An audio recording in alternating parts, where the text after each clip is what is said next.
Hey everybody, this is Alex with the Unboxing Project. Today we're taking a look at the WhiteFox keyboard from Kono Store. This sweet little compact keyboard was designed by Matteo Spinelli and Input Club. It's open sourced and fully programmable, and what is considered a 65% keyboard, making it both minimalistic and compact, but with that critically important Aero key cluster. The chassis is CNC machined aircraft grade aluminum, providing a solid base for Cherry MX compatible key switches, and topped by durable PBT dye-sublinated keycaps. Boy, that's a mouthful.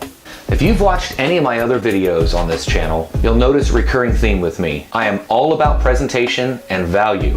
Opening the box it came in, I was immediately greeted with a large charcoal fabric looking hard case, similar to that light gray color of the 3rd generation Amazon Echo, but with the little WhiteFox logo on the lower right corner. Removing the plastic wrapping and unzipping this hard case was oddly satisfying. Inside the hard case is the keyboard itself, strapped into place like it was being held down as not to jump out of its case and right onto your desktop, begging to be touched.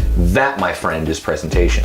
Included with this shiny, surprisingly small keyboard is a blue and white 6-foot USB Type-C to USB-A braided cable that matches the color scheme on the keyboard just perfectly.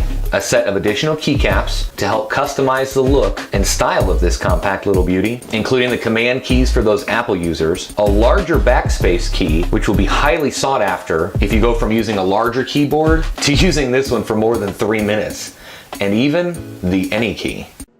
To start, press any key.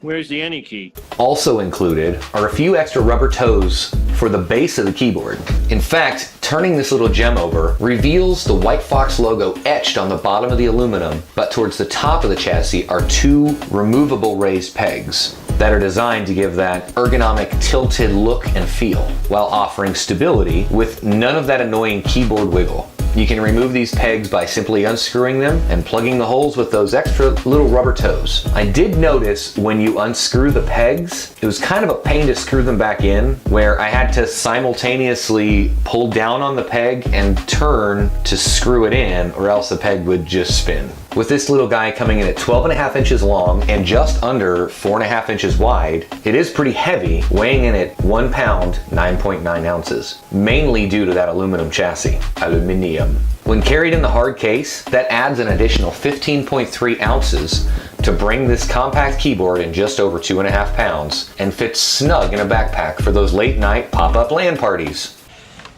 Hello, computer.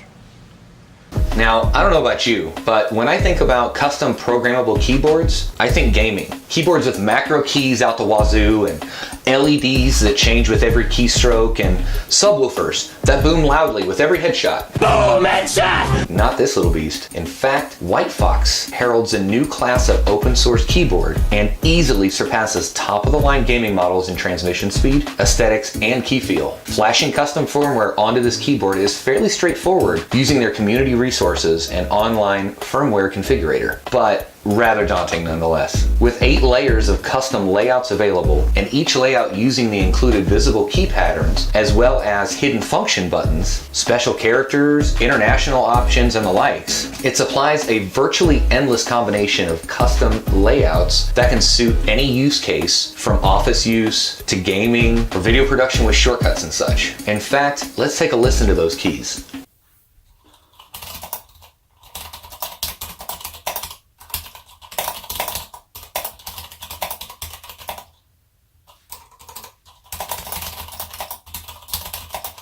It reminds me of the old clunky keyboards we used to have at school, you know, back when we got dysentery playing Oregon Trail, but with a strange feeling of nostalgia from that satisfying click of a fully depressed Cherry MX switch on a tight little beast such as this.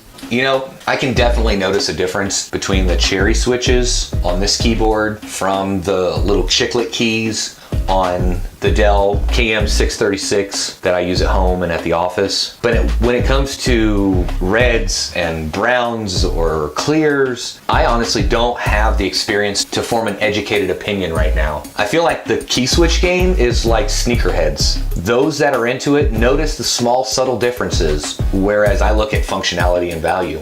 Now, here's where we come back to value. This open source, fully customizable, compact keyboard starts at about $170 at the time taping this video. And depending on the factory installed switch options can go up from there. This may seem like a hefty price tag, and I thought the same thing initially, but after doing some research of my own, comparing this to some of the other niche keyboards out there like this, it's actually a real value, where some of those other ones come in over $300 and don't even have the arrow key cluster. Well, that is it, guys. This is the WhiteFox custom keyboard from Kono. Check out that link in the description to get your very own WhiteFox keyboard or any of the other awesome gear they have. In fact, I'm most excited to try out their Hot Docks keyboard. It's a fully customized keyboard like this, but with 76 key split design. So smack that thumbs up button if you'd like to see a video review on that keyboard when it comes available in early 2019.